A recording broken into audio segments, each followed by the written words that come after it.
And the ultimate goal was to support creators. So how can we incentivize people to do that better? At first, I thought that was like driven by speculation, but I think over time, my thinking on that has matured into really focusing on like experiences. And I think like we're going into this experience economy where those types of experiences are really meaningful, and that experience is valuable.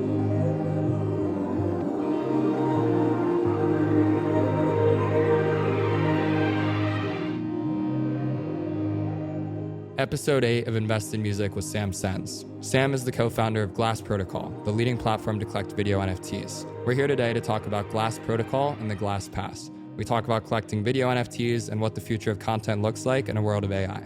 As a reminder, you can collect this podcast on investinmusic.xyz. Really excited about this episode. Without further ado, let's get into it. Episode 8 with Sam Sens. Episode 8 with Sam Sens. How are we doing today, man? Great to be here. I'm excited to talk about collecting content and video NFTs. It's my favorite thing to talk about. I know it's been a busy week for you. Why don't you start off by giving me a quick background on Glass and what you've been building recently? Yeah, so Glass started out on ETH. We were kind of pushing the envelope of, turning videos into collectible content. We moved over to Solana for the user experience and the speed. But ultimately, we really missed like the sense of community that we had on Ethereum. So we spent the last month coming back to that and building better than ever before. I think we learned a lot also from Solana in the sense that like how to build a good user experience and a nice product. So I'm really excited to bring that back to ETH and even push the ball further. I'm really excited to go deeper on it. I mean, I'm a big collector on Glass, as you know. I think that collecting all content's exciting, especially video content, which I feel like you guys are really pioneering. I want to take us back to the beginning before we go deep down the rabbit hole on Glass. You're an early guy. How old are you? I'm 26. 26, but you've been building for a couple of years now, right? I know that Glass is sort of a product that you built more recently, but you've been building for a while before that. Why don't you take us back to some of your earliest work in the tech space as a builder? Wow. I think I've jumped around quite a lot, just in following curiosities, but always adjacent to crypto. I keep coming back to it. So when I was like just getting into the space, that was 2018, 2019, got really into like the Lightning Network. I remember that was like a really big movement. And I was always just fascinated by like the speed and then the decentralized aspect of moving money. Like that was so powerful to me. Then a little bit of time went by. I was really like interested in actually like artificial intelligence and stitching together large like neural networks to create just like really, really powerful intelligence, but using decentralized systems of doing that. And then over time, like also getting more and more into just like NFTs when they started to come out. A little context going all the way back. I actually went to art school. So I didn't really get into tech until late high school. I was really into music and film. And so like Glass to me feels like kind of coming back to those roots of creativity. And I've always been missing that. So it's nice to get closer to that. I like that a lot because you're a founder that I think really exemplifies what it means to build in the creator economy. Your background is in art, as you mentioned, but then even the Lightning Network, which is scaling Bitcoin transactions. When you look at that from afar, it's like, how does this all tie together? And I think what's really cool about Glass is you've kind of found this way to marry your interest in creative arts with your passion for technology and Web3 into a platform that really kind of combines both of those worlds together. Yeah, 100%. It's definitely an intersection of like my passions and curiosities. I'm curious just to like flip that question. How did you, like, you're clearly very invested in like the creator economy and using blockchain technology to pioneer like new ways of supporting art and artists. I'm curious like what your background in art is, because I think a lot of people know your background in like the tech side, but yeah, what is your background in art? It's a great question. I would say my background in art is going to shows, 3 to 5 times a weekend, having fun with my friends and just being a fan of it. I was also very into like collecting when I was younger. So I was buying and trading Pokemon cards, which is like in some ways an art form, like at that time when I was on eBay selling Pokemon cards, I was always just looking at like the artwork on the Pokemon cards and like how holographic cards looked and different rarities and whatnot. And then that turned into like trading hat pins. And so I'd be going to see shows of artists like Pretty Lights, STS9 and Grizz. And these guys were dropping these really amazing artworks in the form of hat pins, and that kind of created markets for it.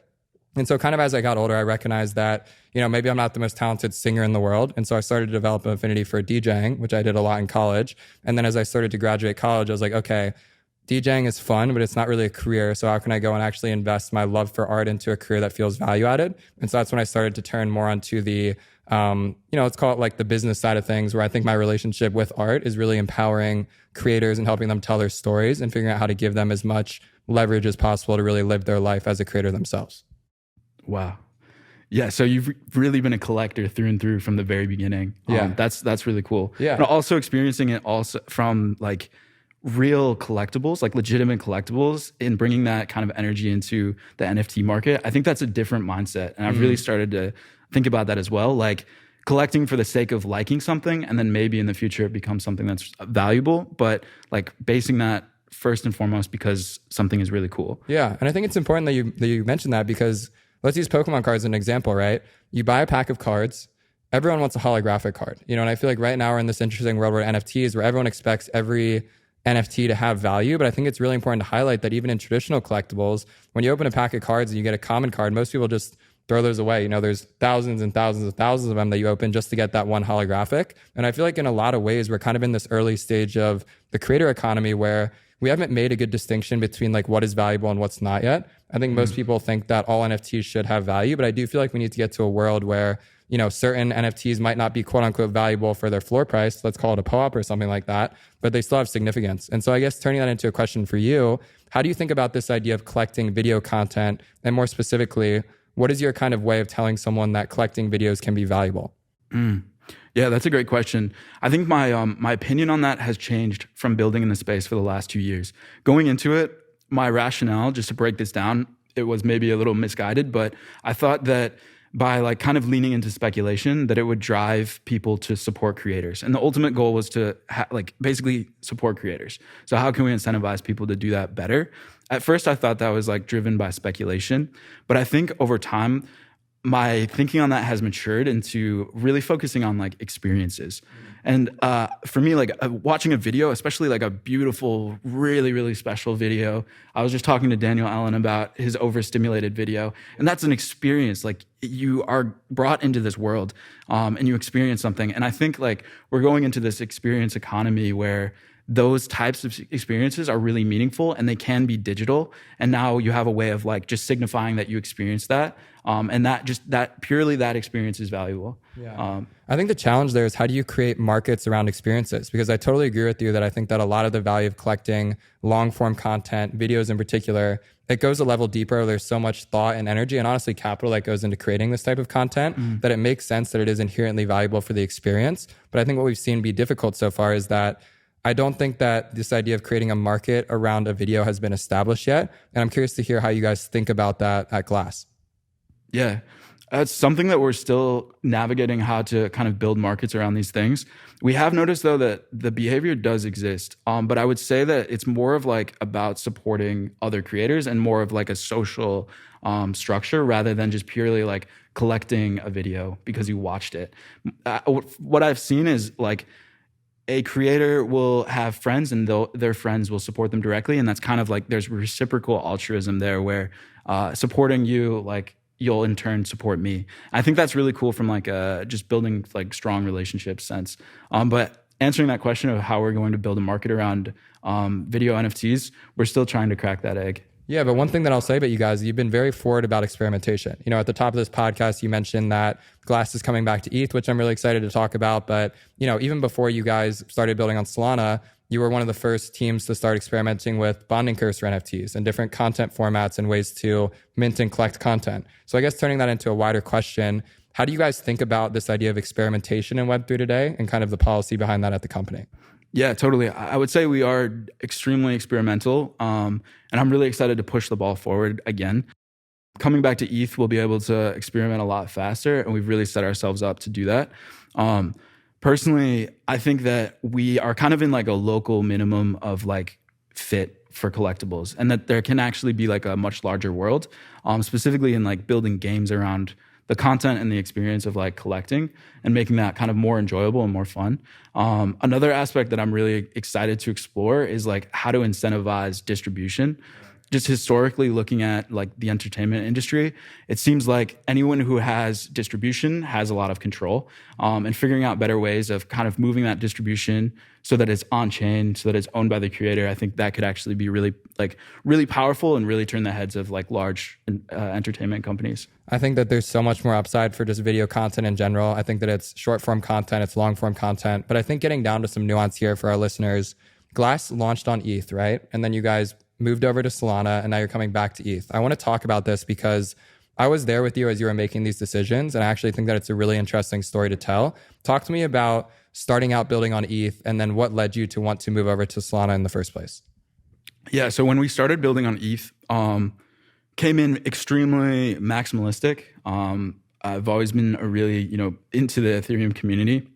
But over time, just started to like widen my eyes and really think about scale. And that might have been naive at the time, but I think like we're all striving to kind of open up the doors of this niche into the more mainstream audience. And so that was really like the biggest rationale behind going to Solana. We were trying to like minimize the fees, which that's annoying, make the process super fast and simple. And so like that was really the biggest rationale, is just improving the user experience around collecting and engaging with crypto at all. Over time, though, I started to realize that I think one of the biggest things, or the most important thing, is like the sense of community and the people involved. And it's very difficult to go from Ethereum collectors to Solana collectors.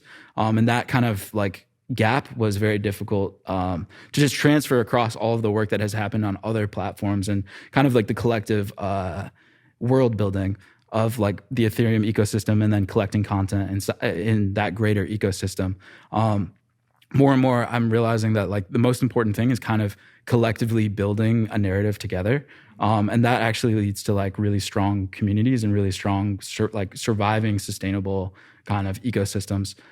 So yeah, just really excited to like really lean heavily into like interoperability and building these kind of healthier, stronger ecosystems. Yeah, and I really commend you for making that transition when you did, because to set the stage here, at the time that you guys migrated to Solana, I think that an average transaction on ETH was probably like $30, $30-$40 at the time. And so at the time, going over to Solana was definitely a contentious decision. And I think it's really interesting to highlight here that the intent to have cheaper transactions and make it a better user experience is really, really amazing. And if you actually got to use Glass on Solana, you connected your wallet, you would press confirm, you would pay less than 5 cents worth of gas, and you would have the NFT in like less than a second. Yes. But I think to your point, the interesting part here was that getting someone who was an Ethereum collector that traditionally collected through MetaMask to download Phantom and had sold their wallet to collect on Glass, there started to be this kind of like trade-off between an incredible user experience, but then the difficulty of getting people to even collect in the first place. And I'm curious to hear what you learned about that as you guys were building in between these two different ecosystems. Yeah, I think actually quite a lot of people were willing to download Phantom. The biggest like takeaway is that there wasn't that like interoperability or that world building that happens together, because you kind of over time with using Ethereum, you start building an identity. And then when you have to go to a new blockchain, it's like your identity is starting over. And I think that's a really big gap. I think that's also kind of what you were getting at. Yeah. But that new identity and having to like almost rebuild from scratch, I think is kind of like what's difficult for collectors and also creators. I want to come back to identity because you guys have been doing some cool work in this regard. But before we do, talk to me about the decision to build on Solana over another EVM compatible chain, whether it be Polygon or Optimism or something like that. Game see game. Like Solana is actually, I think, technically like very legitimate. They work extremely hard to improve it. And yeah, I mean, think of it what you will. I know there's, different opinions on Solana. I'm personally very like bullish of the technology, and I think they're doing a great job and innovating at a very fast clip. Yeah, I would co-sign that. And I guess going back to the identity side of things, you mentioned wanting to create an identity around your collecting experience. Obviously on ETH, we think about this in terms of all of my NFTs, all my different platforms I'm collecting across. With Glass, you guys have been doing a lot of interesting work around the Glass Pass, right? And so I would love for you to tell people a little bit about what is the Glass Pass and how does it play into your role within the Glass ecosystem? Yeah, so the Glass Pass is your pass to Glass, but it's access to create on Glass. It's also your username. So if you have a Glass Pass, you can just go to glass.xyz/Koopa or whatever, and that'll just take you to your profile. I think the really powerful thing about the Glass Pass that I actually haven't seen in other NFT projects, and I think this is like a little bit less known, there's an invitation system. So Cooper, if you invite someone else, that's actually recorded on chain. And so we start getting these entire social networks of like who attested to who. And that'll actually like be displayed on your profile. We can also do really interesting things with like kind of like revenue splitting back to the people that invited the original creators and such like that. I love that. And this is where we get to the really exciting part about collecting content, right? Is like it becomes more than just the video or the creator itself. You know, I feel like we talk a lot about this podcast about sound and their curator fees and how, you know, if you're a curator and you refer someone to collect a song, they can earn a percentage of that. And I think what you're alluding to here is that these on-chain social graphs start to get really exciting, because if I'm a creator on Glass and I invite 5-10 of my friends, one of those friends goes on to have a viral video, there's a world where that comes directly back to me solely for having given them an invite. And I think that that system is really, really fascinating. Yeah, actually, this is not very well known, but I believe we were the first people to introduce like referrals to NFTs. With our referral editions. It was the first mechanism that we ever dropped. Then later Zora dropped like finder fees, and then I think it was like Foundation and Manifold and Sound. But those mechanisms with distribution where you're really kind of like leaning into affiliate style marketing, I think that's really powerful. Like where you're emergently getting a lot of your friends or people that support you to share kind of the content, get a wider reach, and then that value trickles back to the people that supported you. I love that. And I think that this sets the stage nicely for kind of what I'm seeing as like the future of Glass. We obviously have Glass coming back to ETH, which I think is the main thing to focus on here. We have the Glass Pass, which represents your identity on chain. And then more broadly, I would love for you to talk about how you're thinking about Glass as a protocol and some of the things that you can do on top of it. Yeah, I'm really excited about the protocol aspect. Actually, the most excited. One of the biggest things that we're doing differently with this approach is we're making everything super modular. So you can click pieces together extremely easily. It's also permissionless. So a lot of other protocols in the space, they're like permissioned. So you have to get authorization from Zora or some other protocol to like actually extend it or build on top of it in a new way, a new and unique way. We're not doing that. It's just fully like permissionless. So I think if we can like execute well on incentivizing people to build on top of what we're doing and like kind of extend our ideas, it just opens like the design space to new, fresh ideas that aren't coming from just our team. And that's really exciting to me. Yeah, I think the interesting thing about Glass is that you almost have this two-sided approach that's very fascinating to me. One is you guys innovating on the tech side, which is stuff like the protocol, like GlassPass, et cetera. And then the other is just learning how to speak to creators, right? And being able to say, hey, you should download a wallet and mint a video. And the funny part about the space right now is that we get so in the weeds about the technical innovations and we get so excited about it. Like I could talk to you for hours about what you learned from the bonding curve or what you learned from, you know, building on Solana. But the reality is most people don't even understand why you would mint a video, let alone why you would collect it. And it's very interesting to look at the different communities that you have to speak to when it comes to those very different ballparks. Yeah, totally. It's like a very, well, actually, I guess as a slight counter, I will say that there is something really beautiful when you combine technologists with creative minds, like artists. I think a lot of really like powerful, amazing art can come from that kind of intersection. So that I think that can be like a really good bed for creativity that we're seeing just in the space as a whole. I like that a lot. And if we take this back to the music lens, my personal relationship with Glass is that I've seen a lot of creators mint a song and then mint a video on Glass. Yes. I guess what I'm curious to hear for you is, with this world of on-chain content where artists are releasing songs every day, how do you see Glass kind of fitting into their wider NFT strategy as someone who's actively releasing NFTs for all of their content? Yeah, totally. I think one thing that can be really powerful is basically, since we're coming back to EVM and Ethereum, we'll be like fully, interoperable. So any content that you release on, Sound or Zora or Manifold, you can take those collectors and transfer them over very easily. So I think you can just think of it as like an additional layer of how you release content and an additional way to like engage with your fans. What do you think the most optimal way is for a musician to use Glass today? For a musician specifically, I would say do a drop, releasing the actual audio of your song, and then for your like really special pieces, do a music video, and maybe keep that a little bit smaller, a little more reserved for your top collectors. Or if you want to just give back, I think a great way to do that is just to drop to your top collectors in that way. Yeah, and I think something that I've been exploring a lot with this project called Roki that you and I have been talking about is we put out all of our music videos on Glass, but then we also have been developing lore videos, which are basically like background content. We're telling a story about the world that's being developed into it. And I'd love for you to talk a little about the opportunity to use glass outside of music videos itself, specifically when it comes to artists, because I think in a lot of ways, the primary form that I've seen artists using glass is to mint their music videos. What do you see as opportunities for artists to use glass outside of minting their music videos? Yeah, totally. Actually, on the Solana version, we were starting to see Freestyle Fridays, really informal. It wasn't like you dropped a song and it's really polished. You just turn on the camera, you rap a little bit, and then like mint that. And I'm really excited to see like more content like that, like actual just straight up videos being minted. One thing that we're exploring is just like deploying to layer twos and then bringing the cost down and just like opening the door for a lot of like behind the scenes content and just like minting content in general. Not even just music videos, but just more like informal content. Because I think even though it's niche and small, like that act of collecting and supporting other people and kind of like minting NFTs is still fun. It's like a game. Yeah, and I think there's still such a big opportunity for all the short form content that exists on TikTok, on YouTube Shorts, on Reels, and I think the one thing that's interesting about Glass's future is video NFTs as a bucket is so all encompassing in terms of this could be an hour-long Steven Spielberg movie. It could also be a 15-second viral clip. And I guess I'm curious to hear, as the team building Glass, how do you think about servicing a very long, video on Glass versus a short form 15-second TikTok and the relationship between those two? Yeah, totally. That's something I think we've been struggling with, is like being way too broad with the type of video that we're targeting, or not having like a clear separation between those different types. One thing that I'm pretty excited for though is we're adding categories and the ability to like have much finer grained like filtering of that. So I think like grouping together content will help quite a lot in that sort of like mechanism. And what has worked so far for creators that are currently on the platform? Are you finding there being other creators outside of musicians who are having success with the platform? Because the caveat, that's my relationship with it, is just artists that are using it, that I've collected their videos or collected their lore videos. But I'm curious to hear, as you guys think about the next chapter for Glass, who are the creators that you're targeting and who do you ideally want to see using this product?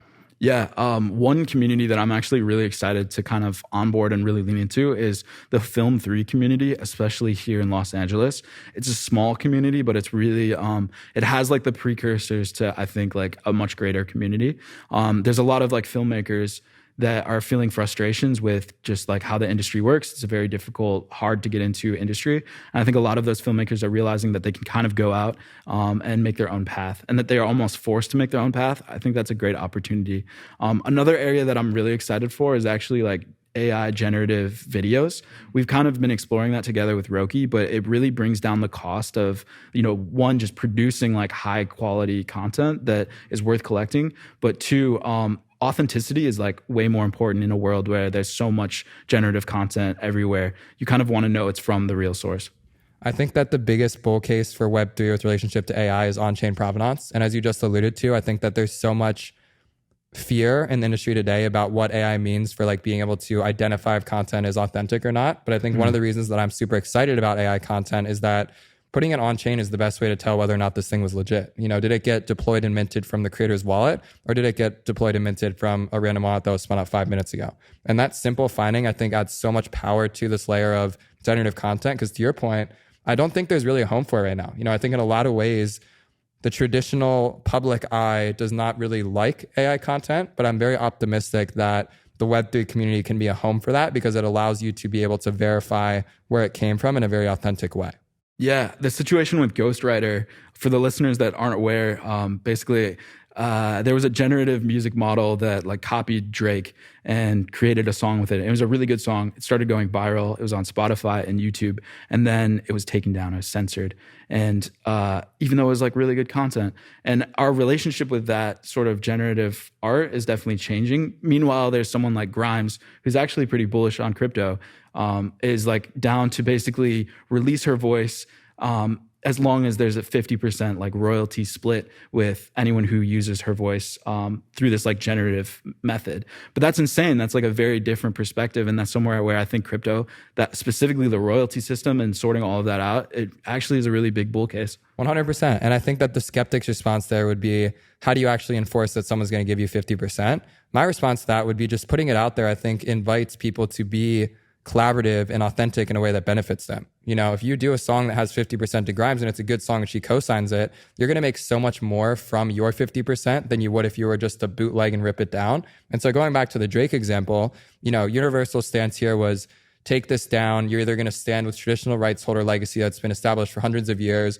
or you're going to lean on the side of like, I think they said like pirates and crooks or something like that. And I think to me that was just so off kilter, because I know a lot of friends who are incredibly passionate about prompting. They're incredibly passionate about using this new layer of technology. And I think for us to be able to find a way to empower these creators that are passionate about AI is such a more mature response than just writing it off because we haven't necessarily figured out how to pay royalties back to Drake when he's already fucking rich. You know what I mean? Yeah, totally. And just looking at history, we know how that goes with pirates in the music industry. Usually the pirates win, or some adaptation of that. But yeah, I think it's really interesting to kind of like lean into that generative content and a bull case. I wanted to go back to a point that you made that I thought was really on point. The concept of copyright being beneficial. So like attributing something to the original creator is actually beneficial for the person who's copying that content. Right now, our system of copyright is very much like a slap on the wrist if you do something wrong, and it doesn't really like benefit the derivative creator. But I think if we can kind of move towards actually incentivizing people to like attribute the original creator, that's a way more sustainable and better like incentive. And I know that you're a big CCO guy here. And I think for a lot of people that are listening to this podcast, they may have not have heard of this term CCO before. Can you give us a quick breakdown on this idea of new age copyright with the world of Web3 and maybe your thoughts and opinions on it? Basically, if I understand correctly, it's the complete release of copyright. It's just letting go of that entirely and allowing other people to make derivative work. Looking at the internet, it seems like memes, that is like such a good example of virality and of the power of derivative works. You have a core idea and it gets copied and changed and adapted and evolved. But through that, it becomes very viral and it spreads. I think like the real power right now, especially in the internet age, is reach. So being able to like go out and actually touch, thousands or hundreds of thousands of people, that's incredibly powerful. So like with copyright, it doesn't really matter if you like, it doesn't matter if you can't, if you don't have that reach, like what is the point?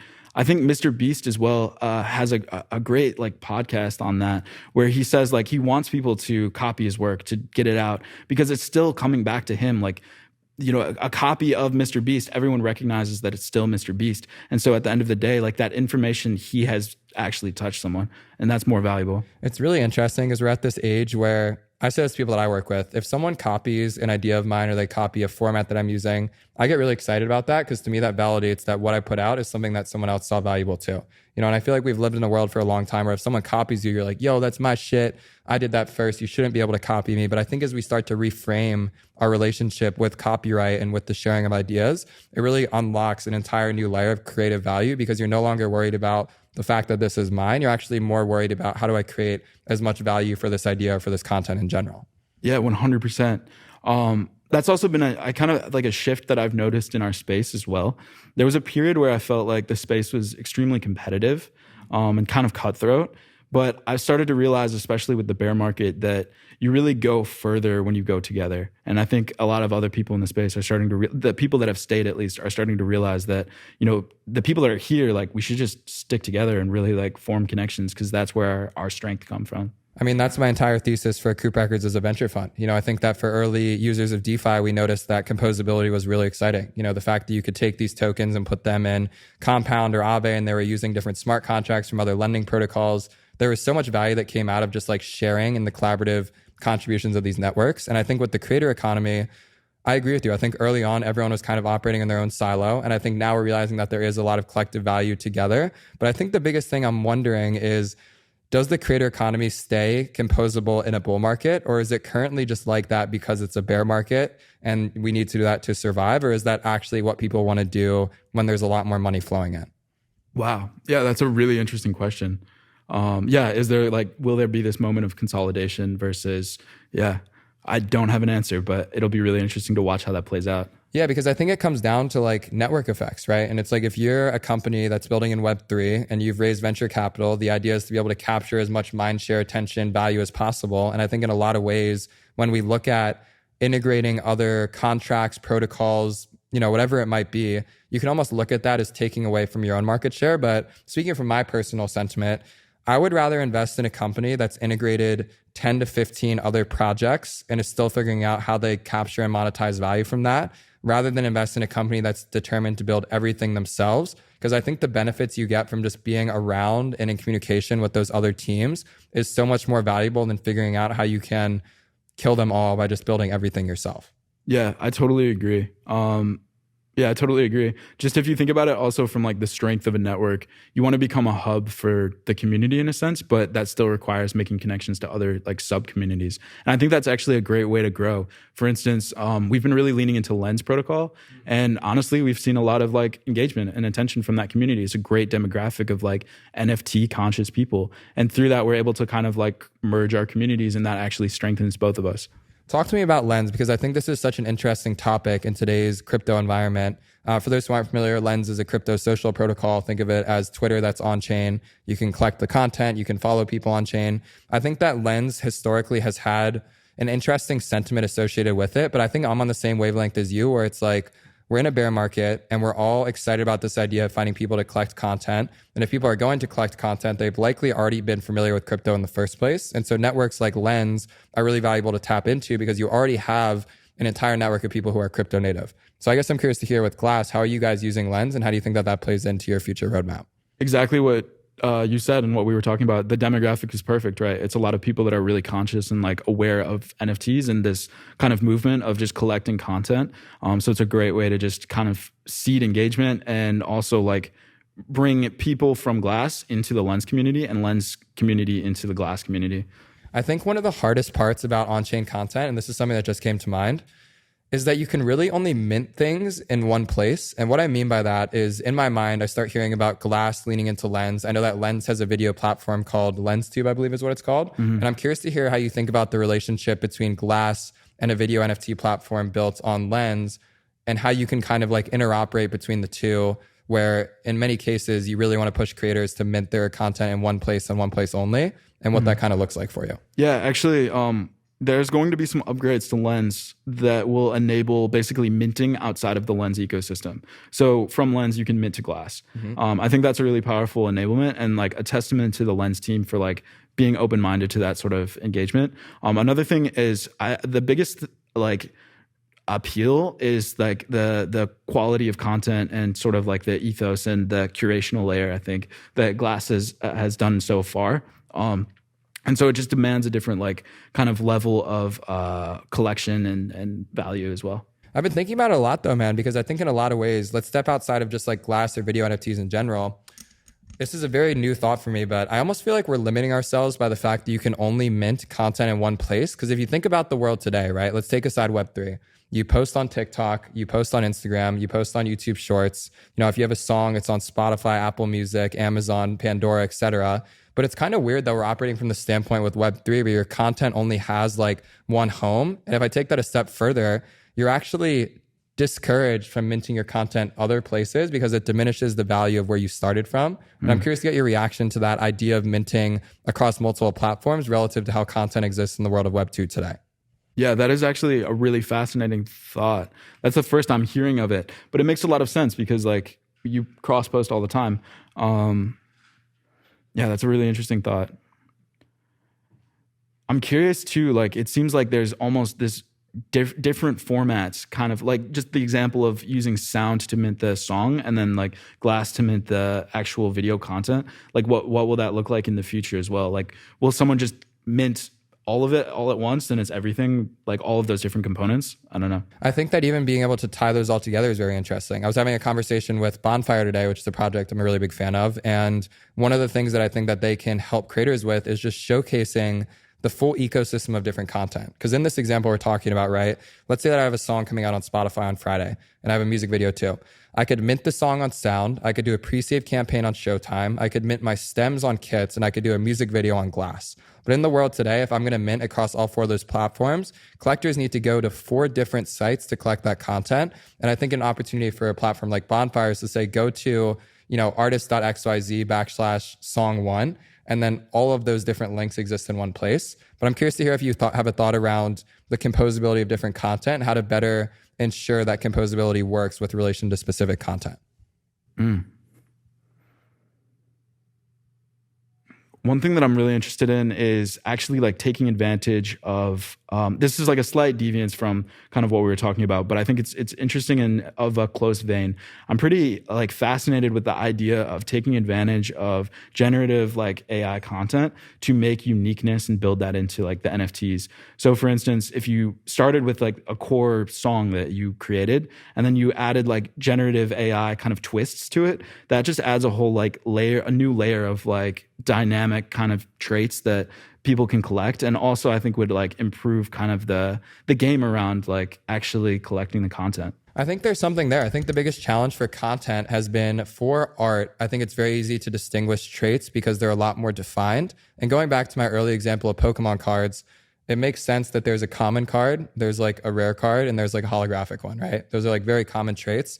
I think the challenge with content today is that we haven't really seen a good playbook for what does like a rare video look like versus like a common one. And in the same way that you can immediately tell that a gold colored avatar is probably more rare than like a purple one, it's very difficult to do that with content because those traits are not very easily distinguishable, if that makes sense. Yeah, that's super interesting. One kind of like point on that though is you could take like a video and break that down into the sound, like the actual, you know, audio, the film, maybe even the frames, and that kind of like adds another dimension. Yeah, and I would say that another thing that fascinates me is content challenges the notion of non-fungibility, because in a lot of ways, what makes content NFTs exciting to me is that they are semi-fungible. You know, the fact that you can collect a song or a video and then you can kind of trade those almost as if they're the same. It starts to kind of mirror like early DeFi tokens, where if you have Uniswap coins, it doesn't matter if it's Uniswap token number 1 or Uniswap token number 1,000, they're just Uniswap tokens. They're all the same, you know? And I think with content NFTs, we're in this interesting place where in a lot of ways, I personally view them as semi-fungible assets, or if I collect a song, it doesn't really matter what edition you have. It's still just a song at the end of the day. But to your point, I think that there's an unanswered question around how do you actually encourage more volume in these markets? And maybe there is something around, you know, distinguishable traits or other characteristics that help to make this content more exciting in the first place. Yeah. Going even like kind of out of that scope, I think there may be something really interesting in the like realm of distribution. I know I keep bringing this up, but like with the referral links that we were talking about or the finder fees, personally from our experiments, we saw people making like $500 from just sharing content, and sharing content is really valuable. It kind of comes back to this idea of getting reach as a creator. So I think there might be something there that it might not even require like unique traits. It's just the correct incentives and making that fun and feel good. Well, I think this is going to be a huge next chapter for collectors in general. I mean, invest in music. We tokenize all of our blog posts. We mint all of our podcasts. And I think something we're thinking a lot about is how do you incentivize collecting and curating at scale? And I think to your point, the most immediate way you can do that for someone is saying, hey, if you get someone to buy $10 worth of NFTs, you get back $1. I think that that's very straightforward. But what I think starts to get really exciting about building community is that leaderboards aren't really a very focused energy allocation right now within collector communities. But let's say that at Invest in Music, we have hundreds of blog posts, we have dozens of podcasts. How do you show where you are within that entire ecosystem? And creating incentives where it says, hey, if you're a top collector for the next 30 days across all of our content, we're going to reward you with X, Y, and Z. And I think another way to give value back to the collectors outside of referrals and outside of utility is to actually just give them, you know, assets that are valuable within your ecosystem relative to the contributions that they've made in the form of collecting. Yeah, actually, I want to ask you a question while I have you here. I think over the last few years, we've really kind of been trying to answer this question, but fallen a little short on how we give value back.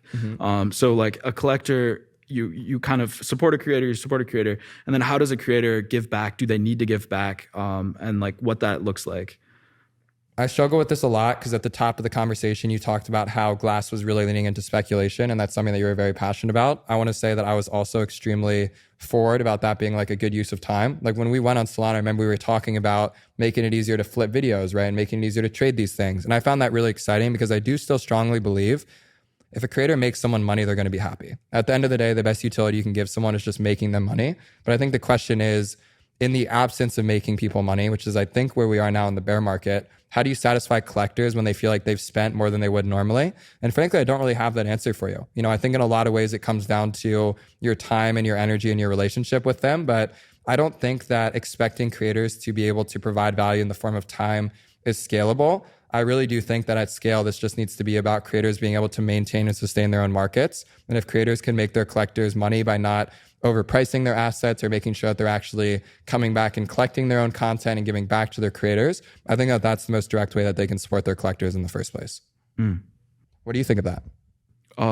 Yeah, it's interesting. I have a couple different thoughts. I think one area that might be really interesting is kind of like taking snapshots along the way of all of your collectors and then dropping like really meaningful things to a subset of that, like the people that are, you know, your top collectors, just doing something very special for them. What does really meaningful mean? Because I agree with you, this train of thought, and I think where I hit a ceiling on it is really meaningful gets lost in this day and age, because what that looks like tactically is that you airdrop them a video, the collectors maybe see it, maybe they don't because it goes to your hidden folder on OpenSea, and then traditionally speaking, there's not a market for any of these like, you know, special content because people just don't know how to value it in the first place. Yeah, that's a great point. I was kind of thinking more in line of like merch or something like that, like a tangible utility. But another kind of direction that I could see this going is just like there is no expectation of return, and it's just like just digital merch at that point where you just bring the price down and there is like less of an expectation of profit. Yeah, I think that's where we start to get in the whole like Bandcamp world of this being kind of patronage again. And I think we're in this weird spot in the market because most content is coming down to being like between $1 to $5, which I think is healthy. I think that that's where most content will exist at scale. But I think in a lot of ways, people are kind of wondering what that means for the value of the content because there's less of an incentive to collect it as it's cheaper because it doesn't feel as like valuable. You know what I mean? Yeah, totally. Yeah, those are questions that I've been kind of like struggling with and thinking through. Yeah. And I feel like it's a good time to kind of like come full circle to Glass here. So you guys were on Solana for the last 3 to 4 months, probably longer than that. I lost track of time. How long do you think you guys were on Solana for? Probably about 5 months. 5 months. Yeah. You're coming back to ETH. We're launching what I want to call the Glass protocol. Is that an accurate statement? Yes, it is. And what can people expect from that over the course of the next 1 or 2 months here?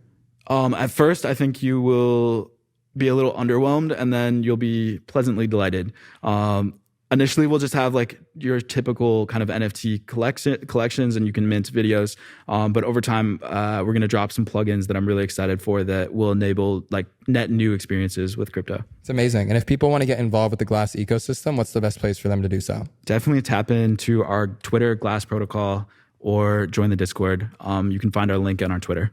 I want to talk about one more thing before we wrap up here. You just moved to LA. You know, I think that this is an extremely bullish signal for the LA creator economy community. Can you talk to me a little bit about what drove you to come and move out here? Yeah, totally. Really, the biggest thing is just getting closer to like the entertainment industry. We were based in New York City. Not to say that there isn't an entertainment industry there, but LA is just a cultural hub for music and for film content. So getting closer to the people that are actually creating content is the main reason we moved. I love it. Well, Sam, it's been an amazing episode. We covered a lot. Big fan of Glass, very excited to collect, and I'm looking forward to the next chapter. Thank you so much for having me. All right, guys. Cheers.